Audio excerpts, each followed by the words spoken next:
So now, without further ado, I'd like to introduce Cebo Campbell and Jason Reynolds. Cebo Campbell is from Panama City Beach, Florida, and is currently based in both New York and London. Sky Full of Elephants is his first novel. He is the recipient of the Linda L. Ross Creative Writing Award and also the winner of the Stories Award for Poetry for his 2019 volume, Violet in Some Places.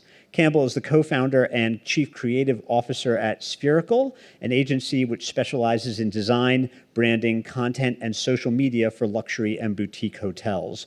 A multi-hyphenate, Campbell was a Florida state champion weightlifter and also is the director of the short film Refuge, Triumph in Tulsa. Jason Reynolds, well, you should all know Jason Reynolds, a DC native. He has written more than 20 books for children and young adults, including the novel in verse Long Way Down, which received the Newbery Medal as well as the Prince and Coretta Scott King honors. Last year, he won the Margaret A. Edwards Award for his significant and lasting contribution to young adult literature, and his new book, 24 Seconds From Now, A Love Story, is going to be in stores on October 8th. So please join me in giving a big Union Market welcome to Cebo Campbell and Jason Reynolds.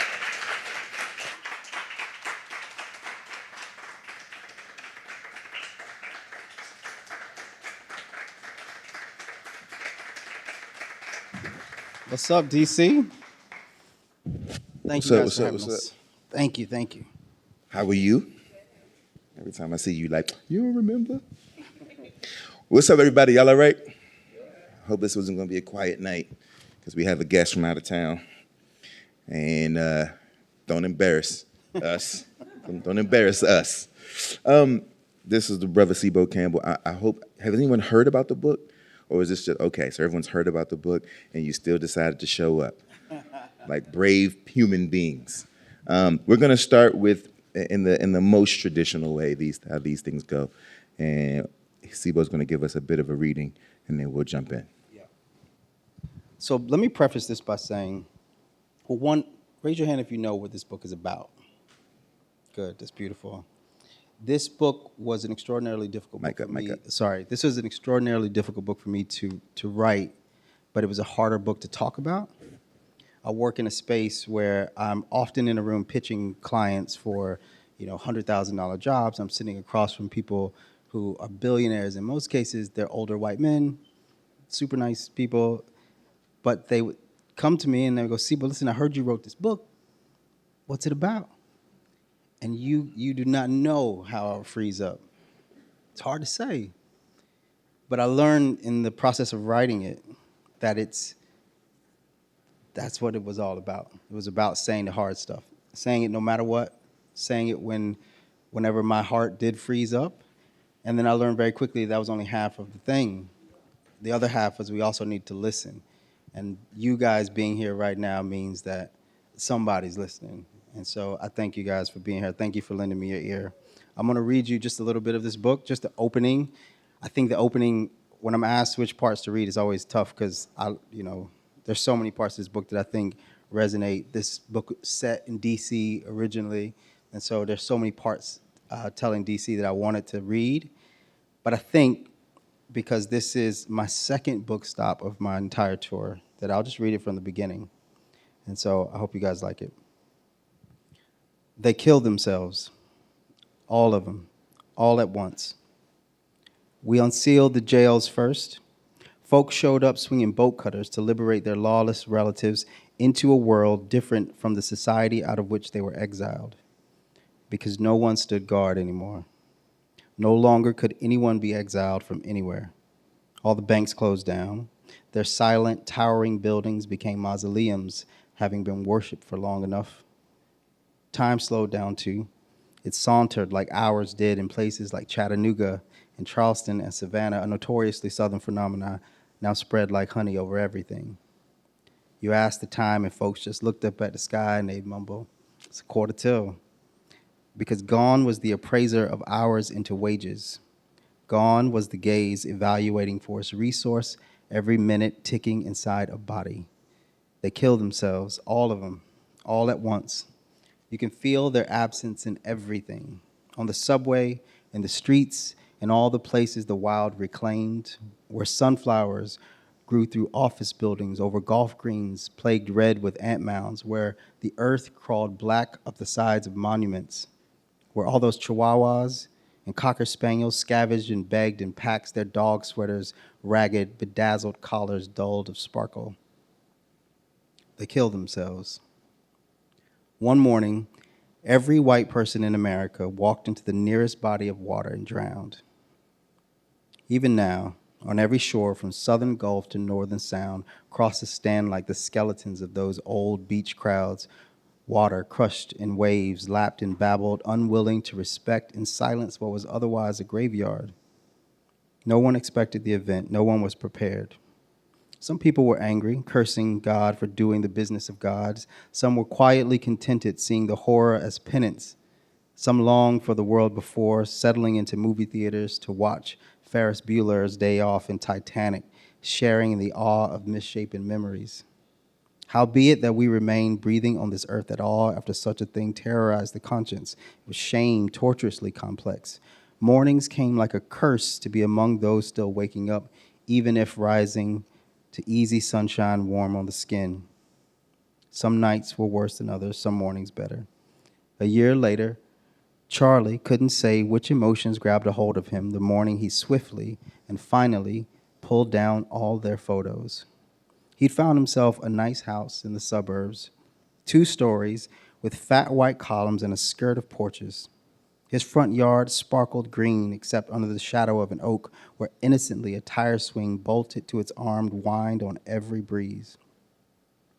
His home, of course, added to the sum of thousands taken over as we hollowed out city tenements, spilling into the outlying neighborhoods of Germantown, Rockville, and Bethesda. To hear Al Green's voice drifting over above-ground pools wasn't uncommon out there anymore.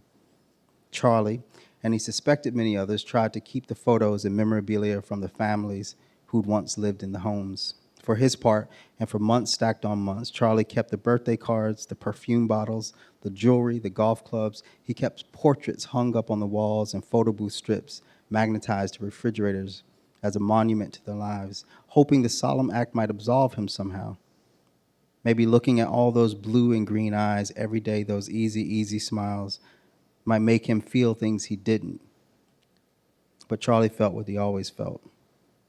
A husband in a suit, a blonde wife, 2 children, and a yellow dog. Charlie did not want to know their names nor what became of their dog. When he finally took down their pictures, he didn't cry. Wedged in a box, packed into a garage, Charlie put away every article in the house that made him feel as he did before all the oceans went from waving to wailing. Photos, of course, stuffed animals, and unopened mail. He unstuck the souvenir magnets from the fridge, making caricatures of Paris and London and Rome, even the small library of self-help books and self-help and sci-fi books, which for him held together a watchful consciousness he stowed deep in boxes. Anything that hovered in pulse-like memory got set aside. And when at last the house was empty of all character, quiet but for the crickets playing symphonies in the yard, Charlie could nearly convince himself he deserved that which he could never quite bring himself to accept. Charlie had class that morning. The day would result in his 3rd teaching lesson ever. And he wasn't awful at teaching. His students eagerly arrived to his classroom and departed energized. Moreover, he believed the lessons were deeply important offerings to this new world. The problem was, only a year ago, the only books he read came from the prison library. Indeed, in his mind, under his cardigan and argyle socks, down naked as a hound puppy, he still wore prison's uniform. He couldn't shake it. The result, one so oddly unexpected, came when he looked around, bewildered at this big house and green lawn, and forward to all those students desirous to absorb what he had to teach, him of all the good folks still living. One day he withered away in a cell, and the next day he waltzed into a world without white people. From prisoner to professor, bewildered and bewildered.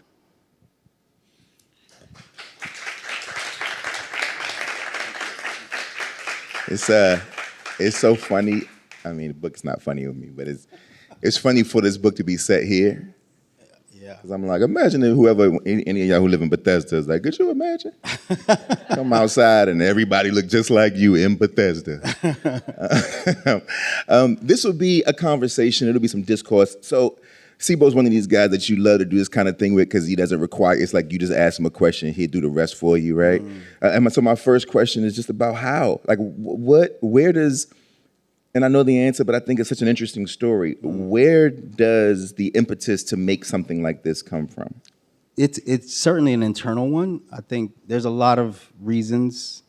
I think the core is just being a black man in the United States. You move through the world with what feels like something around you at all times, like something that you're rubbing up against, and you can't quantify it, you can't push it back. At times, it becomes the lens through which you see the world. And me personally, I wanted to write love stories. I wanted to write romantic comedies. I just couldn't imagine the characters. When I tried to picture them, and I would picture these well-rounded, interesting people who were artists and they had their mischief that we loved and all of it. When I tried to imagine them with the rules of the world as I understood it, it fell apart. And so I thought that was something traumatic that I was going through as a person who was trying to create these characters. And when I started to analyze that, it was very quickly like, oh, there's something in my way.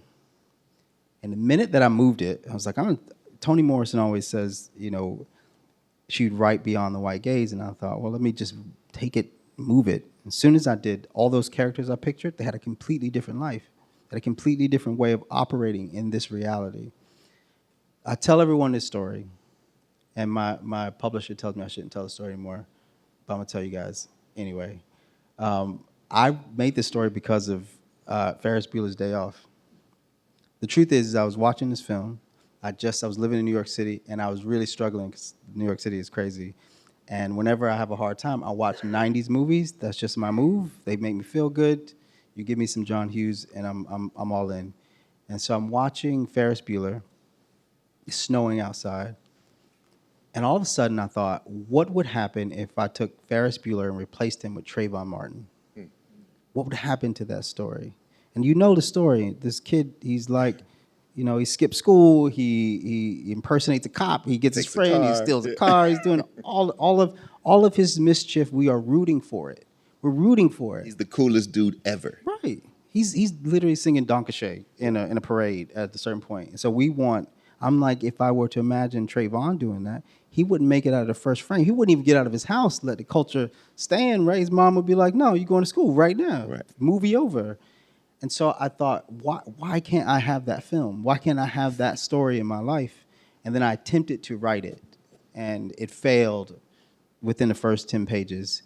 And so I was like, something in my way. And what came of it was this book. Amir Baraka has a poem, and the refrain is, there's something in the way of things, right? And he just says this over and over again, like, there's something in the way of things. Yes. That was my softball question. Now it's time to get uncomfortable. It's time to make everyone else uncomfortable, too. Let's do it. They know what they came to. And if anybody knows me, they really know what they came to. One of the things that interested me is the way that they die. Mm-hmm. And also the they that we're talking about is every single white person. Is it in America? Only in America. Okay, so every single white person in America. The way that they die, the way that you choose for them to die is that they all wake up one day and then they walk into the nearest body of water and they drown. Mm-hmm. And I read it and I was like, word. And my question, and I do want to, even though I don't, actually no. My question to you is, why don't we, right, and you can answer it as far as your sort of perspective, obviously, but why don't we, as black artists, ever write violent deaths for white people? Ever. Mm-hmm. Mm-hmm. I think about John Grisham in A Time to Kill. John Grisham being a white man, writing about things he actually experienced, right, as a prosecutor, and how, like, in the book and in the movie, the scene in the movie that we all know so well with Samuel Jackson saying, yes, I killed him and I hope he burns in hell, right? And how radical that actually is, because we actually never, ever see a black person murder a white person because they deserved it, right? A justified, like, vengeance, right? It never, we don't see it in our TV shows. We don't see it in movies. I tried to write it in a book, and everybody was like, I don't know about this. This is a little violent. This, that, and third. Nana Kwame has done it in Friday Black. That might be the closest we've had over the last 20 years. Yeah. And the first story, which you all should read, is called The Finkelstein Five. Please, it's in here somewhere. It's called Friday Black, the short story collection. But I won't lie. I was like, okay, this makes sense to me, and it's a good way because it's not about them, so we have to get them out of the way. But I was sort of like, they should have exploded, or they should have like this, right? Not for no other reason than like there is finally a comeuppance. Yes. Right, and that the sins of the father have to be paid for in this moment, and because we know that's not a thing in real life. One, because that's not who I am in real life, and that's not who most of us are in real life. Right? We always say black people are so forgiving, black people are so accepting, and so like I know that would never happen because if it would have already happened. Right, and because I know too many good people in general, right? Yes. So I would never want that. But in art, I was hoping that they would be like, everybody would just suddenly implode and like become dust or something. Like, you know what I mean? I like the dust. Okay, a lot to respond to in that. So firstly, it was tactical. Of course. To have a whole bunch of dead bodies walking around or laying around is a tough thing to keep having to deal with. And so I needed an erasure, which is I tried it. Don't get me wrong. I've read The Stand. I was like, we can do this, but it didn't work tactically because it kept pulling me out of that and worrying about bodies everywhere. So that's part of it. But also, you said comeuppance. Yeah. And while I honestly it resonates to some degree with me, I don't. As my life and my mother and my brothers and my sisters, we don't desire it like that. What we desire is a state of equilibrium or freedom to move, but not necessarily a comeuppance. And that is to say, if I am going to murder the murderer, I become a murderer. Mm-hmm. And I don't think that's in my nature. I don't think it's in, even if I want it, it's not in my nature. I don't know. I don't know. So let's talk about this. This is what this is going to be, by the way. So you know what? Because I agree.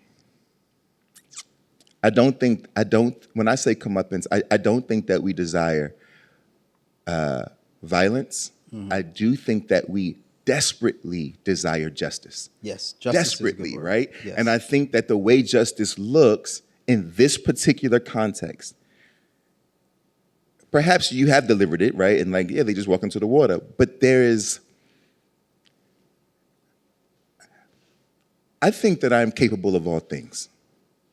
I think I have to allow myself to believe that I'm capable of all things in order to actually enact my own humanity. Even if I don't actualize the terrible things that I'm capable of, I have to believe that I am capable of them so that I can be whole and see myself as whole in the world. Mm-hmm. So even though I feel you like it's not in our nature, but it is, it's in mine at least, right? Anybody in who's ever lost anybody knows exactly what it feels like to want to kill.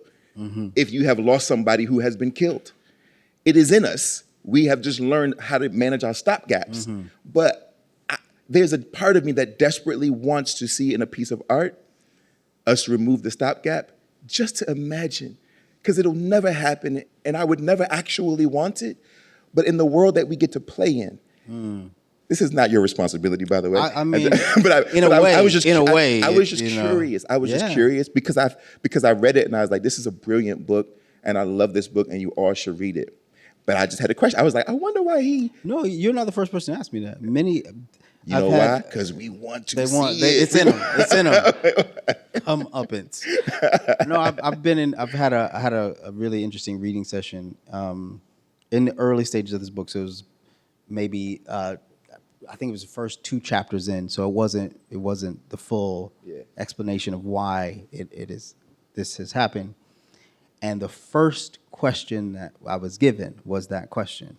It was like, "Yo, where are the bodies? I need to see bodies everywhere." And I'm like, I'm not Stephen King. But at the same time, what I tried to create, at least in this story, is cognizance relative to that. And so the water represents that. And you see it everywhere throughout the entirety of the story. Every time you see water, it should, in effect, give you a sense of, at least to some degree, a sense of justice. I think of justice as less of a retaliatory act. I see it as an act of evolution to some degree. And I know that's a bit soft, No. DC. I know it's a bit soft, but I think if we achieve full self-actualization, there's no greater comeuppance than that. I don't think. And in the story of this book, that's the pursuit. The pursuit is fulfillment, Sure. and no walls, no limitations, fulfillment. And when that beauty is made whole, I think it shines so bright. You know, I don't think anything can stand next to it, even one's desire to retaliate. Can I ask one more hardball? Bruh, throw them all at me. So I also was thinking about this, and I said to myself, Black people, not all of us, obviously, because there is no all of us, but culturally and historically, Black people have always needed, loved, and used the water. And you turned all of our sacred spaces into graveyards. Now, one might argue that like this becomes a place that we go to say like the water did exactly what I always wanted the water to do. Yeah, that's kind of the idea. Yeah, So it becomes yeah. less of a graveyard. It pulled our ancestors in that water, right? And Right. we look at it in a very different way. And so what it did was it reset the balance. I was imagining the tide coming in, and at some point the tide returns. Yeah. And it clears all that out for you. That's a bar. And so you sit with it.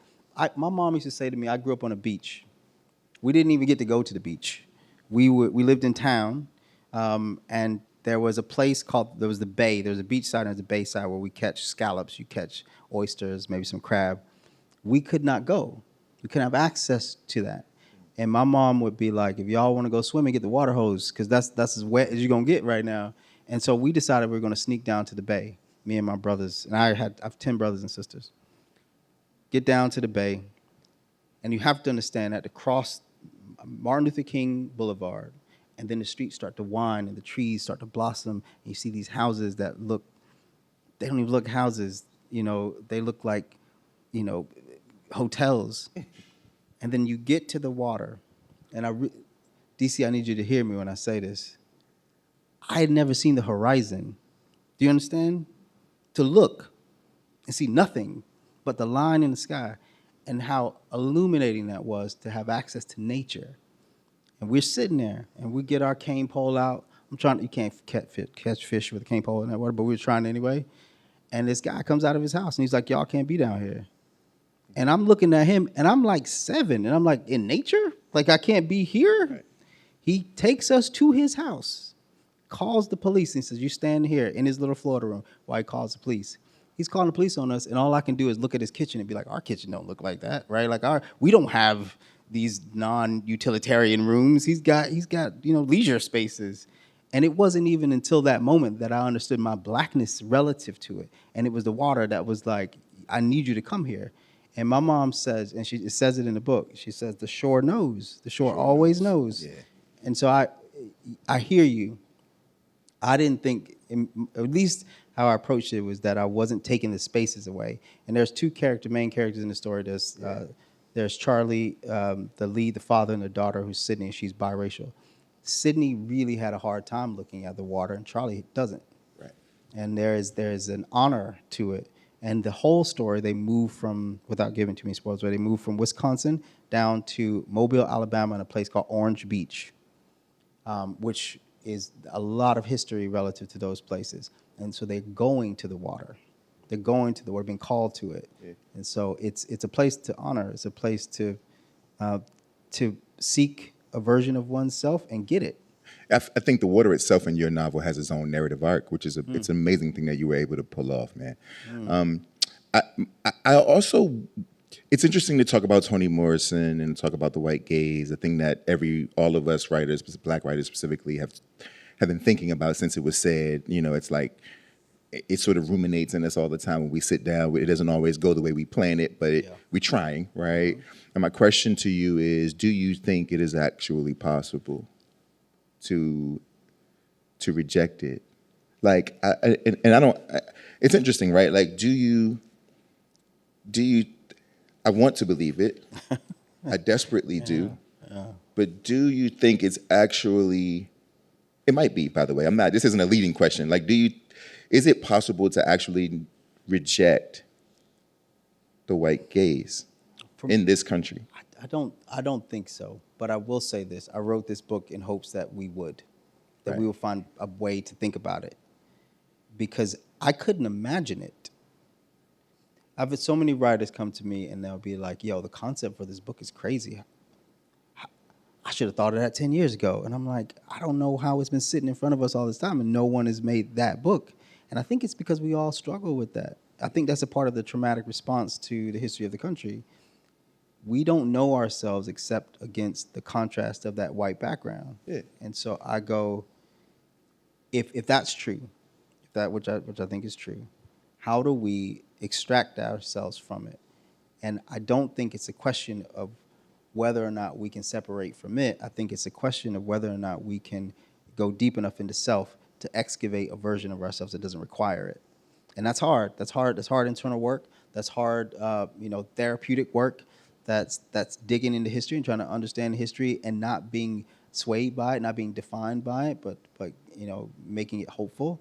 And so I couldn't do it. And I wrote this book because I couldn't do it. And I've always hoped that people will read it and they will imagine a world where it wasn't.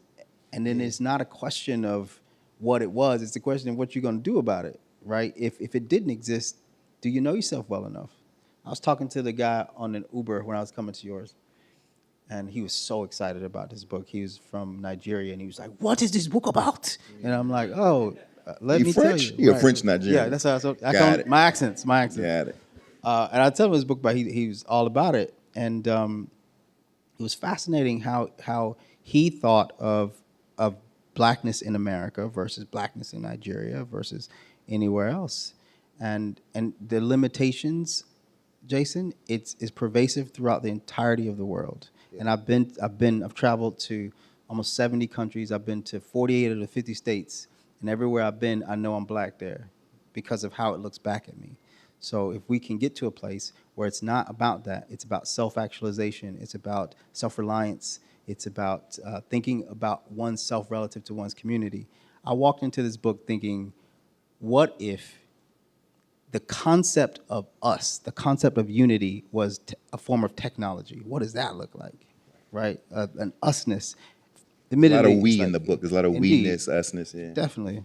It's like Black Twitter, right? If you're on Black Twitter, you know you're amongst Black people instantly just because you can feel the culture come through.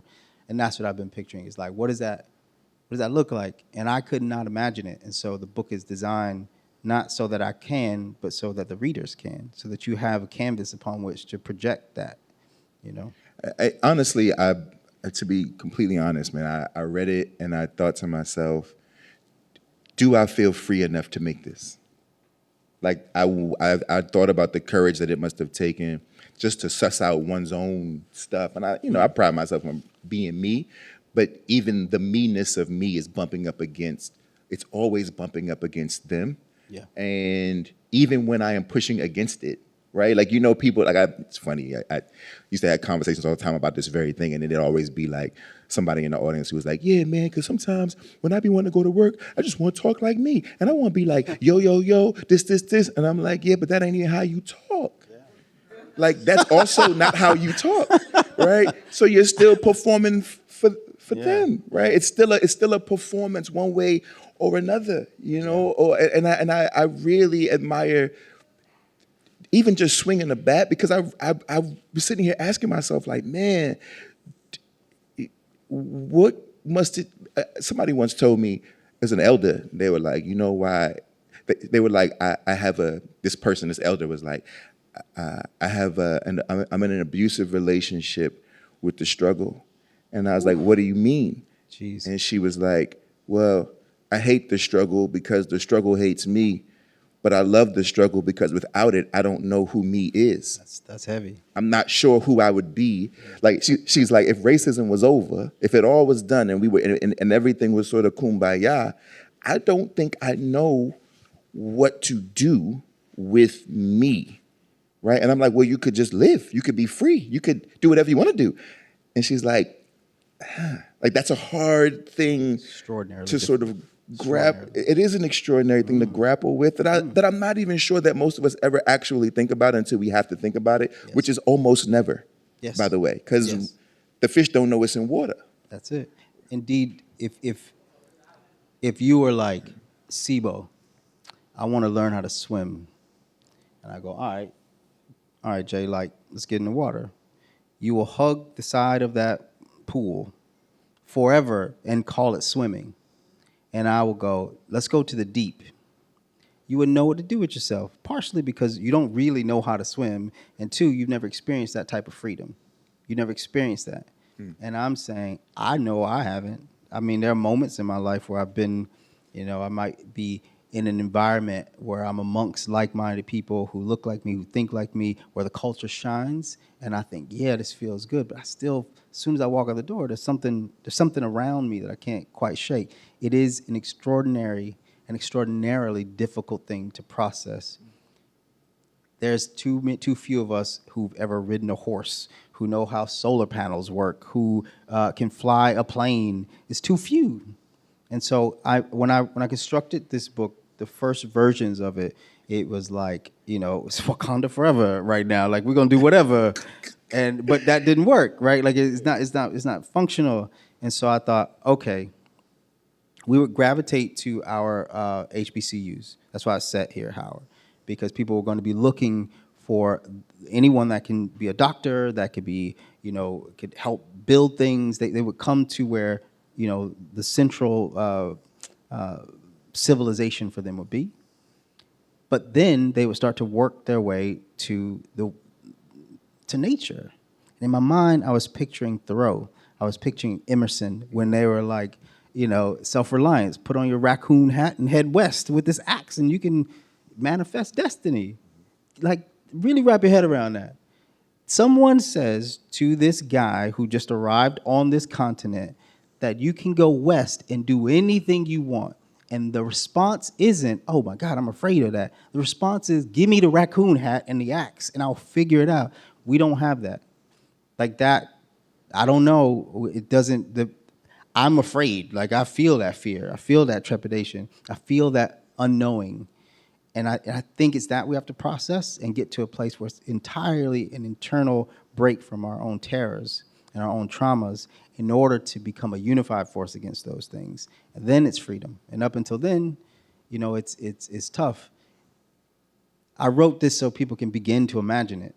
Yeah. Like, we can sit and we can have this conversation and go, yeah, what does that look like? I don't know. Let's figure it out. Because in the event that you are called to do something extraordinary, you have to know how to do something extraordinary. It has to be in you. It has to be in you, and it must come out. This is the interesting thing about Black people from the regionally that I find interesting. Are you going down south on tour? Yeah, I'm gonna do New Orleans, right? Mississippi Book Festival, New Orleans, and Fairhope, Alabama. So when you get to Mississippi and Alabama, call me. Copy. Because I'd be curious to hear anybody from down that way. No, everybody Washingtonian. This is your area. Where you from? You're from Georgia. You're from this area. Gotcha. You from down south? You from DC? Yeah. You from Mississippi? You from down that way? North Carolina. Not deep enough. Not deep enough. North Carolina good, but I'm talking like you got to get to the deep south. In the deep south, I find the atrocities they've experienced are very different than up north. This being the beginning of the South, this being the middle point between the North and the South.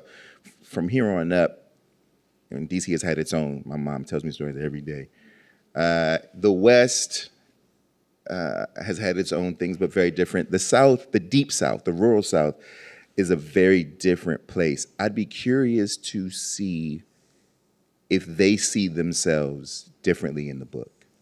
Because rural Southerners, though they have the sort of the foot on their neck in a very different way, yes. Right? Them folk, they grow their own food. Yeah. They build their own houses. Them folk, like, I'm talking. Listen, I'm going to be real with you. Of course. I did grow up in the South. You did? I grew up in Panama City Beach, Florida, which is 45 minutes from Alabama, about an hour from Mississippi, Yeah. about 2.5 hours from Louisiana. Absolutely. And during spring break, all those places came to us. And so we had the Dixie everybody had rebel flags, Confederate flags, my whole youth. And my grandfather, he did stucco. He was stucco outside of office buildings by himself. Just looked like he was painting it with cement in the sun. And he loved it. He loved the idea of doing something you're passionate about, waking up in the morning, doing it, going to bed spent, and then doing it again. He loved it. He would not look a white guy in the eye when he walked down the street. He would grab me and pull me to the other side of the road because there's a terror inside of him. Oh. This powerful human being that can transform architecture in front of me wouldn't do it. My father, who's the main character, Charlie's based off my father, he was very gifted. He could build his house from scratch. He built rooms onto people's houses. He would sit and sketch blueprints for the houses he wanted to build. I've never seen anyone so unfulfilled. Like he lived with all of this potential that he couldn't reach, and in so doing, it became an inward hatred. And so while I agree with you, I think it sounds very capable, and I love the sound. Yeah, that's what I'm saying. If the white folk were gone, I hope they would. if the white folk were gone, people who's from here are screwed. not because we need them, not because we need white people to help us. Because you don't know how to do all this stuff. But because a lot of us, maybe a little further north, but some of us here, we got roots and parents and grandparents, and so I won't say that. But like, if you pick New York, everybody loves to talk about New York City. The truth of the matter is that if you're in New York and you can't order your food, you can't even fix your car. Right? Like it's exactly like and so like if this were to actually happen, you all gotta figure out how to get down south where people know how to build a house, know how to grow some food, know how to slaughter an animal, know how to like it's irony in that because they do go south. You know, they make their way and they go where they definitely do where people do that. There's two things that I think the South sort of imbues the rest of the country with. And one is that sort of energy of creation, making things, building things, and you know it. The whole South funded the whole country. You know, they were the ones that you put it in the hand and do something with it. They also had spirituality. All of the everywhere in the South is like a Livingstone church, everywhere. Because they were connected to a sense of something larger as well, and that's what they drew their hope.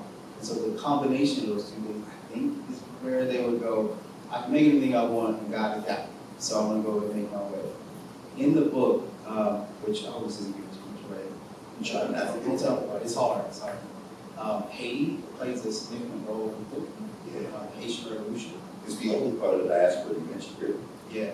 I think there was a moment in time in Haiti, they planned to make it a connection point between the U.S. and Africa. They were like, any black person that arrives in Haiti will automatically get citizenship.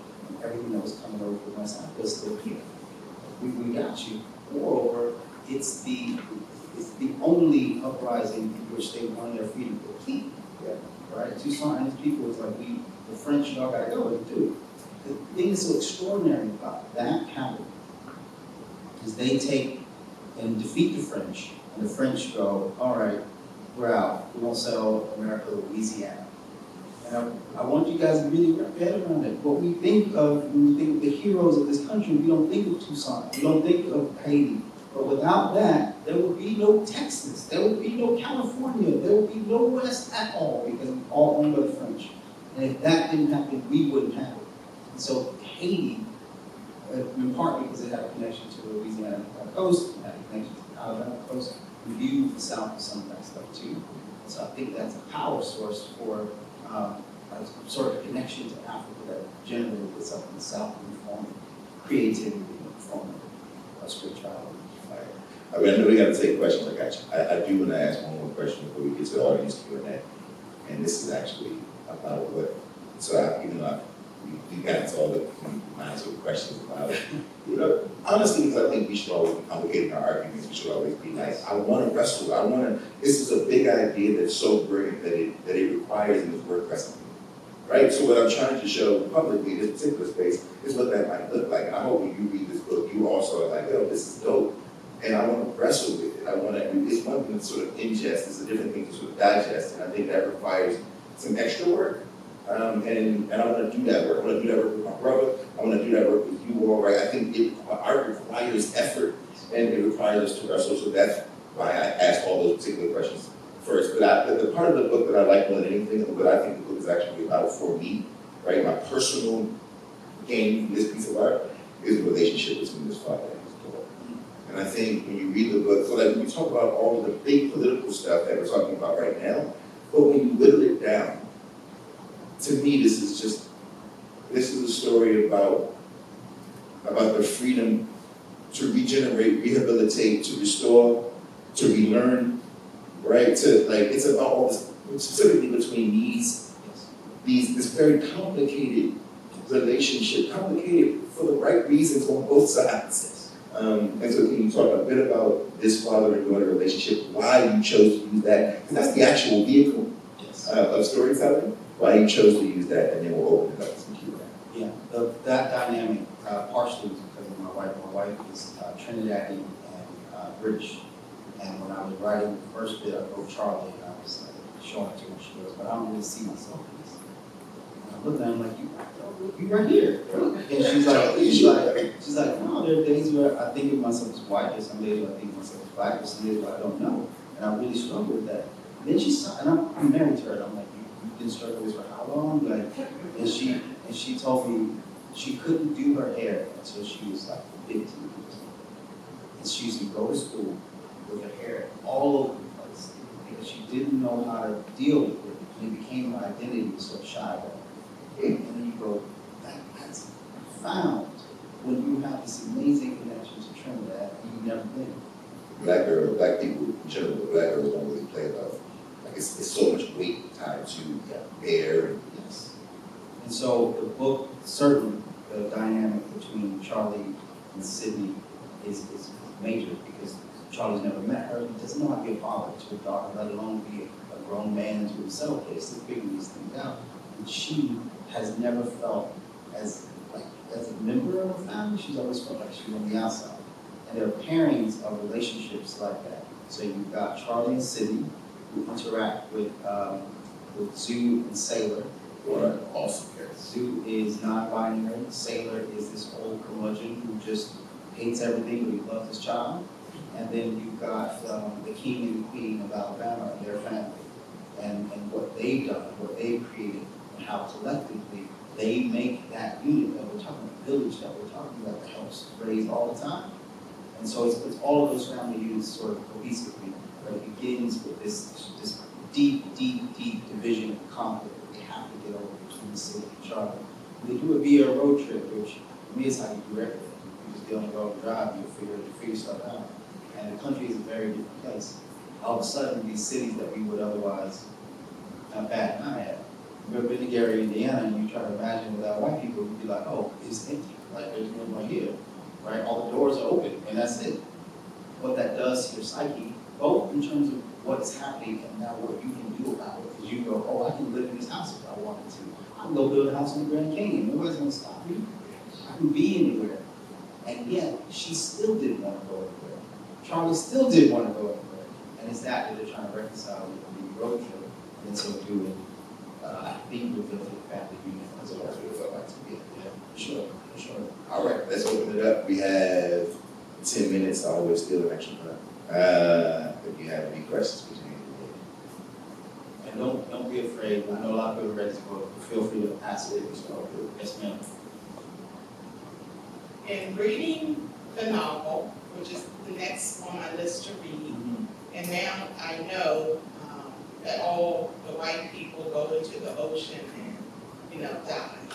Could we consider that like equivalent to or payment for the Middle Passage, meaning all of us had relatives and ancestors who came over on slave ships. Some died in the ocean, and those who did not die at sea came back to, came to brutal conditions. So would you say the killing of the white folks and the Middle Passage could be related? Yes. Okay. And I won't give it all away. Okay. But yes, in a myriad of different ways, But I will give you one that I don't think is keeping me away for. But there's a lot of like sort of science that I'm processed with this book. And I'm like, I don't know the answer to that. I gotta kind of figure it out. One of them is body's fluid. So like people on the ocean, what's happening? How does that work? And I sort of imagined that our ancestors helped. So when they go under and they don't come back up, there's a reason. And so, yes, but there's more layers to that. Okay, thank you. Any other question? Any other question? Yes, ma'am. I see two hands. Hi, this has been a really fascinating talk, thank you. I'm curious, I did a study of road trip novels over my past semester in an MFA program, and almost all of them are either westward or they happen on the West Coast, which I think is probably a legacy of westward expansionism, manifest destiny, these various American traditions. And I'm really curious, writing a road trip that was not westward, that was not on the West Coast, that was instead based in these regions that often don't figure in this subgenre of American literature, how did that change your, or how did that affect your approach to the story of this road trip novel? And also, how at all did you think about this novel in relation to the wider tradition of the road trip in American literature? One, I love a good road trip. I really do. It's something I'm way into. But there is history of sort of a road trip. And it is the Underground Railroad, where people were leaving the South and driving to the North. And so this was the reverse of that. And it was like, we want to reclaim something that was taken from us. And if you can imagine, like, we talk about things like reparations, like, my family was in the South. My family toiled and toiled and toiled for one generation to the next generation. My great-grandmother's first son was from rape in a cotton field. And yet, all I could think was, I gotta get out of this, right? And yet, my family's blood is there. My family's toil is there. It should be mine as much as it is anyone's. And so I wanted it to be a trip to the South. I also talked to all my friends in New York, these very sophisticated, cosmopolitan people, and I'm like, but have you been to Savannah? And they're just like, nope, nope. Been to anywhere in the South? Nope. Easy, that's it. Right. And even then, it's flat in, it's flat out, right? And I go, these places are astounding. Our history is there. The history of the country is there. There's a line in this book, which is one of my favorites, that says that everything that America wants to forget flows down this rivers to get caught in the Mississippi Delta. I mean that, because it's all there. If you go to Mississippi, I promise you, you're gonna come out changed. And so I think it begins in DC, much lower, and then it goes over to Wisconsin, a city that's 98.9% white. And she's there by herself in this city, basically. They travel from Wisconsin all the way down to the coast in Alabama. And that to me is sort of a return to form when it comes to a road trip in a way. And as much as I love, a good West Coast road trip, I still don't think there's anything quite like the South. It's beautiful. And before you know it, you'll be amongst the trees and you'll be on the beach. Isn't it strange to hear that you ask New Yorkers that question today and say like, no. But when I was growing up, every summer we had to go to the South, right? We had to go to the Carolinas. You had to go to my mother and all her siblings home. Yeah. Right? You had to go home for the summer. So it's strange, it's unfortunate that they don't know. Yeah. Unfortunate is definitely the word. Unfortunate is definitely the word. Yeah. The South is both beautiful and scary at the same time. It is. I think everything that is worthwhile is there. Well, black people got it anywhere else. Yeah. That's where we at. Oh, She had her hand up first. she did that Yeah. first. Sorry, but it's right behind you, it's right behind you. We'll pass it right back to you. I haven't read the book yet, but the analogy to the Middle Passage, I'm also thinking of those black towns that were covered over to make dams and to produce dams in the South.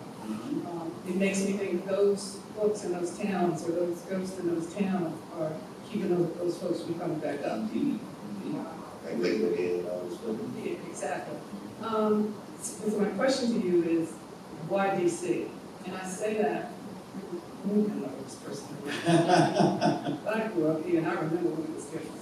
Okay, and my family came from the South, from North Carolina and Florida. And so road trip was always something we did. Because we were always going back home to Florida or to North Carolina where they lived, and there was no other way to get there but to take a road trip. Because you could take a train or something like that. So for me, some of what you're talking about, I know and lived and grew up with, and especially here. So this place has always been the South to me, because of the way, quote, it used to be. And in some respects, depending on where you go in Maryland or in Virginia, it's still that way. So my question to you is, I understand the HBCU reference, but why DC and why? We talked about this like, yes, about 20 minutes before we got here.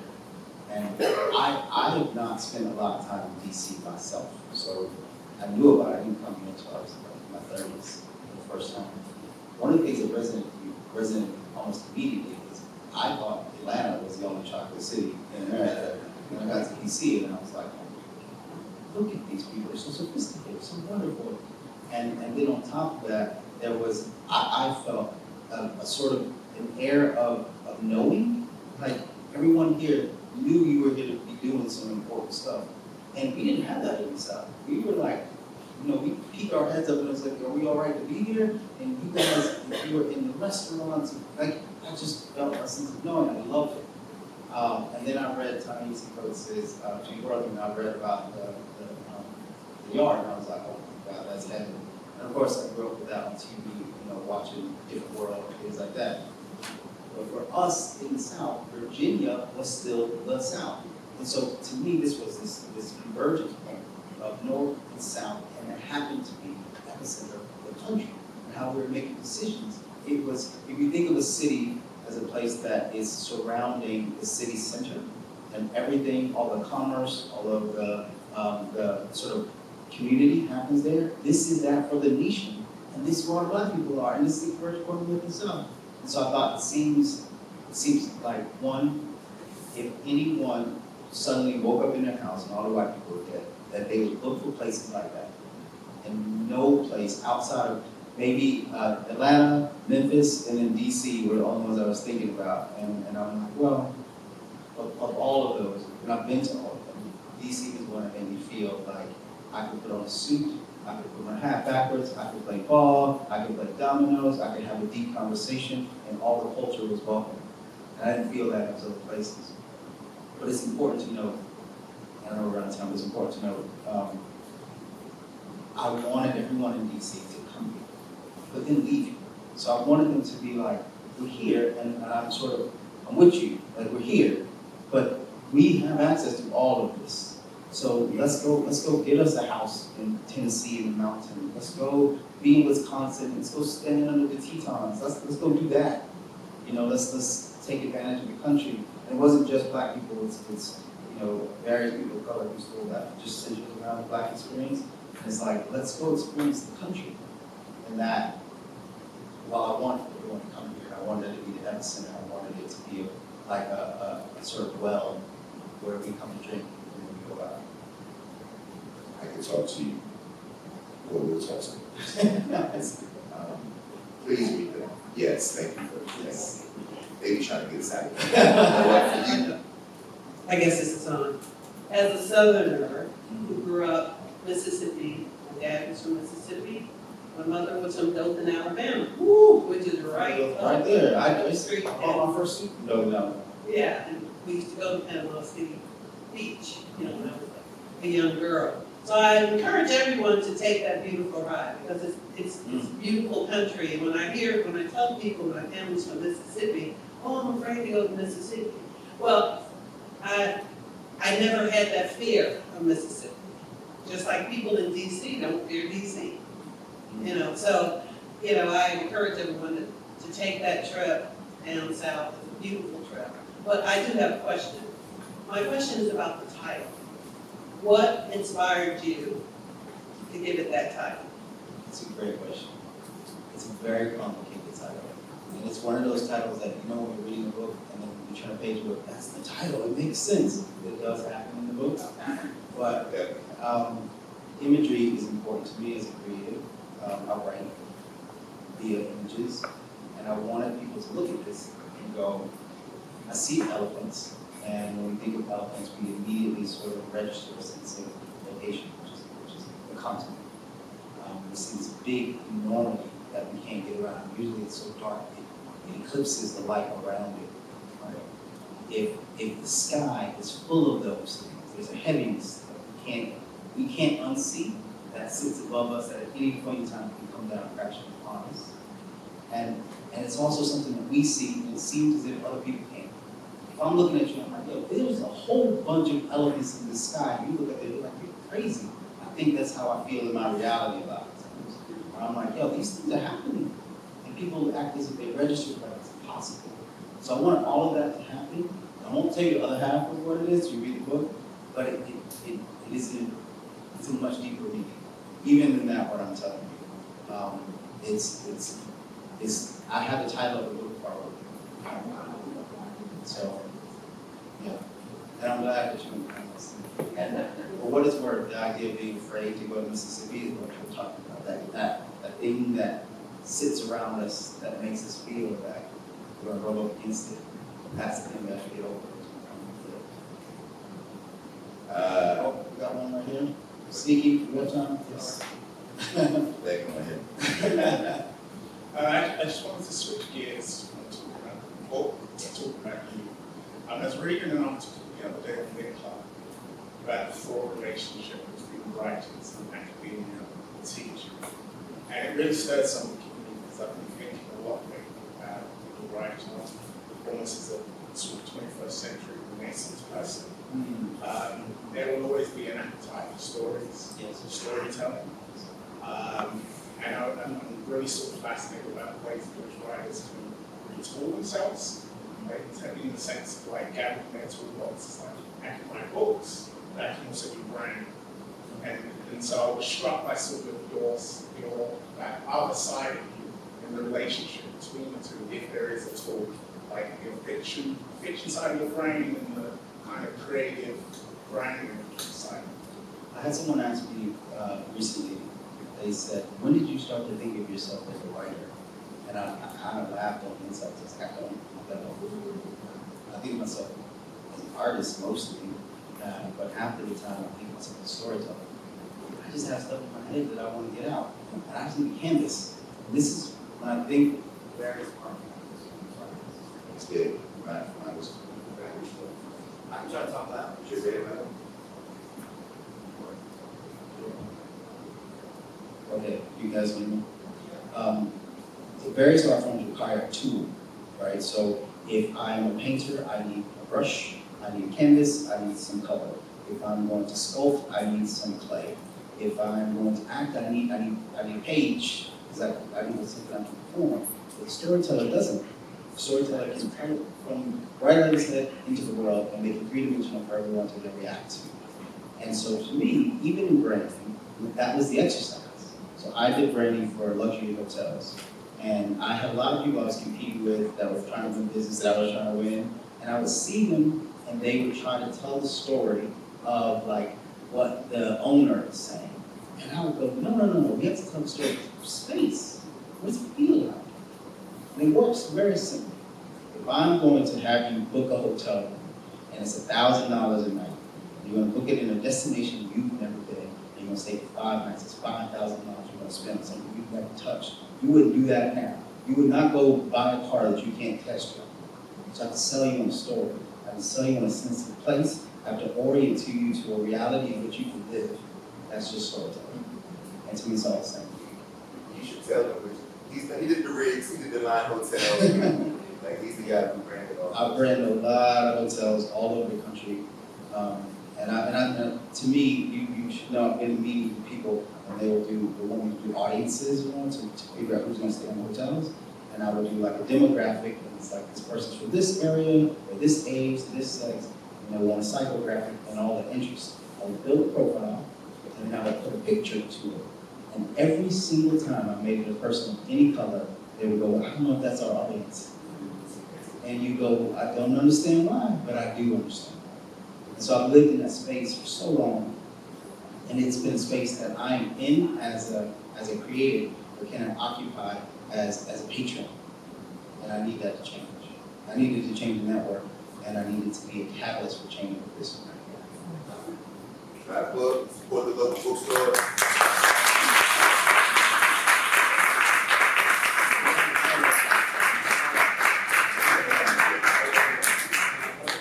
Thank you so much for coming out tonight. If you would like to purchase a copy, you can head to the register, but we would like to ask that you don't hold up the chairs.